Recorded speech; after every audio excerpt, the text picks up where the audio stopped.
is Chef Emily and welcome to Cakes and Lifestyle by Chef Emily.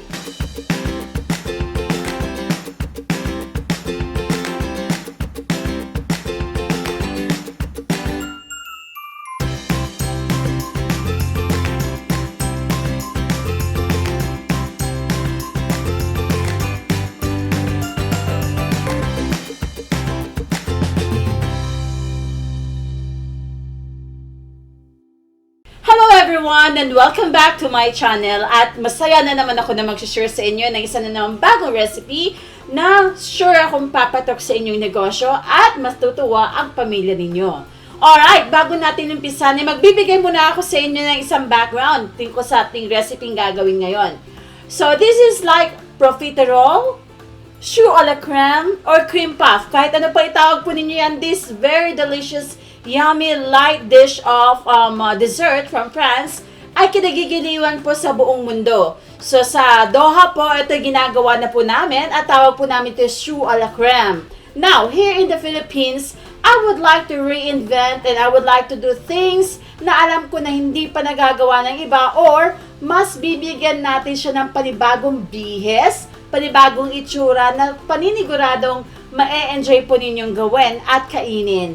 So, gusto nyo ba malaman kung anong recipe natin ngayong araw na to?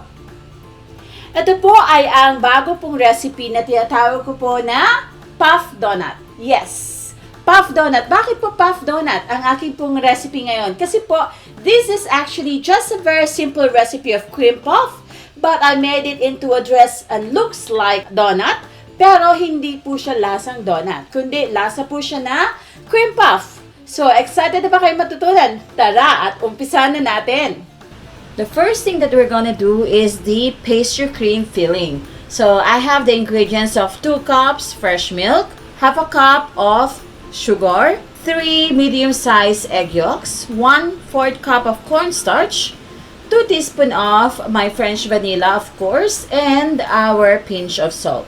First thing to do is to mix our egg yolks, our corn flour, and our sugar. Once this is combined, let's set this aside and cook our 2 cups of milk. Let's warm our 2 cups of fresh milk. You have to wait until you could see that the side of your milk started to boil. So kung baka parang before mag-boil po siya. Okay, the milk is warm and it's about to boil. Pwede na po natin siyang ibuhos sa ating egg yolk mixture. Pero let's do this slowly para hindi po natin maging scrambled egg po yung ating mixture dito. Dahan-dahan lang ang pagbuhos. Let's temper our mixture. And then, ibabalik na po natin siya dito sa ating milk mixture. And then, you have to keep stirring until po maging thick na po yung consistency niya. Mapapansin niyo po na lumalapot na ang ating mixture. Yan, nagiging custard na po siya. Let's keep mixing for a few more minutes. Ang bango! Amoy na amoy ang ating vanilla flavor. And it's done! Now, let's transfer this sa ating lalagyanan and let it cool down for a few minutes. And then, pwede po natin siyang i-ref for approximately 1 to 2 hours hanggang sa lumamig na po siya. You can do this in advance, like 2 to 3 days in advance if you would like. And this is very versatile kasi hindi natin siya nilagyan ng butter. So you can add flavors or anything that you like. You can make this into chocolate. Just add melted chocolate if you like para maging chocolate custard po siya. Make sure to seal with cling wrap bago mo siya ilagay sa ref para hindi siya magkaroon ng skin. And there you have it. We have our vanilla custard na pwede natin gamitin kahit saan natin gusto. But later on, we're going to whip this with whipped cream and a few more sugar para maging airy po siya instead of custard-like ang kanyang texture. Now, let's make our dough or our choux pastry dough. We have here 1 cup of water, half a cup of unsalted butter, I have 1 cup of all-purpose flour and 5 pieces of medium-sized egg and of course a pinch of salt. Let's start by melting our butter with our 1 cup of water and our half a cup of unsalted butter. If you would like, you can also use salted butter for this. Just make sure to omit our pinch of salt. Once the butter is melted, pwede na po natin ilagay ang ating 1 cup of all-purpose flour. Keep stirring while adding. Make sure na wala ng buo-buo na flour kapag nagawa nyo na po ito. And then, you have to rest this for 5 minutes or more until sa lumamig na po siya. Then, we can add our eggs, one at a time. You may want to use a hand mixer for this, pero mas prefer ko na gumagamit ng wire whisk. Once everything is well incorporated, you may now cook this a few more minutes para mag-solidify lang po ang kanyang mixture. Keep mixing to make sure na hindi ka po magkakaroon ng sunog na parte sa ilalim. Hanggang sa maging smooth na ang consistency po niya at malagkit na.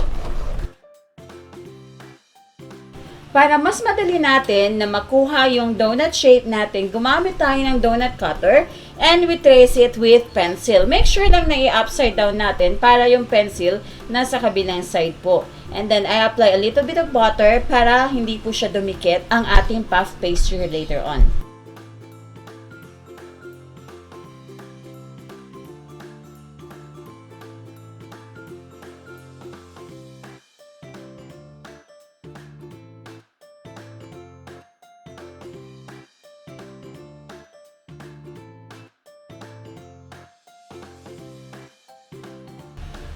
Get a little bit of water para madugtong po natin yung mga dulo at wala po siyang peak. Now, let's bake this for 15 to 20 minutes at 200 degrees Celsius. But make sure na naka-preheat po yung oven po natin for approximately 10 minutes bago po natin ito isalang. And after 20 minutes, we have this cream puff already, but it's on to the shape of a donut. O, diba? Ang ganda-ganda niya. Now, before na mag-cool down po siya, you have to put hiwa sa ilalim kung saan natin ipapasok mamaya yung mga pastry cream natin para makasingaw din po yung init at maiwasan natin na mag-deflate ang ating mga puff pastry mamaya or ang ating puff donut. So, here is our cool down pastry cream. Masarap na po ito kahit ganito po ang gagawin natin. This is custard taste. Tastes like Bavarian. At talagang ma-enjoy po ninyo ang ating pastry cream with this one. This is vanilla flavor. However, I want it to be more light, melts in your mouth, at wala po siyang, hindi po siya greasy sa fillings po natin. Now, to make our pastry cream lighter, we will be adding 1/2 cup of whipped cream and 1/4 cup of powdered sugar. I'm using a non-dairy whipped cream for now. Using a hand mixer, let's mix this up to high speed. Alright, so stiff peak na po siya. Wow! Now we will slowly incorporate our custard cream. And there you have it. Wow! Now it's airy, melts in your mouth, and mas masarap na po ngayon ang lasa niya. Hindi na siya kasing heavy tulad ng custard cream po natin. So this is a whipped custard cream added with some whipped cream and powdered sugar.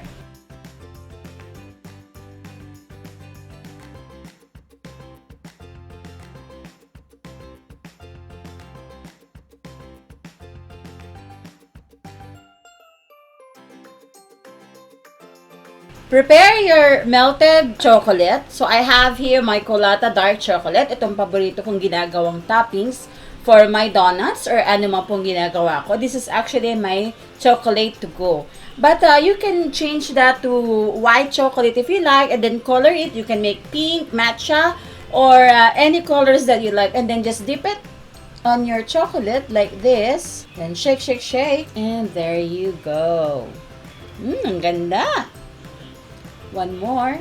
And then if you would like, while it's still melting, you can add some sprinkles on top to make it more pretty and beautiful.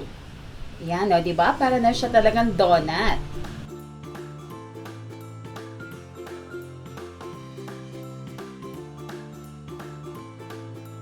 At At ito na nga ang ating recipe ngayong araw na to, ang puff donut. Cream puff na look like a donut. So, ayan, titingnan na po natin kung ano ang lasa nito. Tara! Tingnan natin kung ano yung itsura niya sa loob.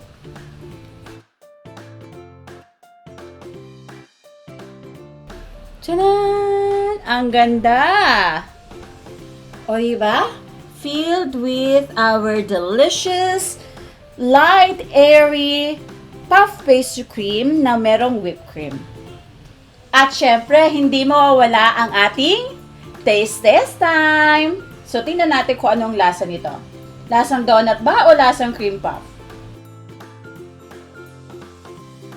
It's not sweet. It's very airy.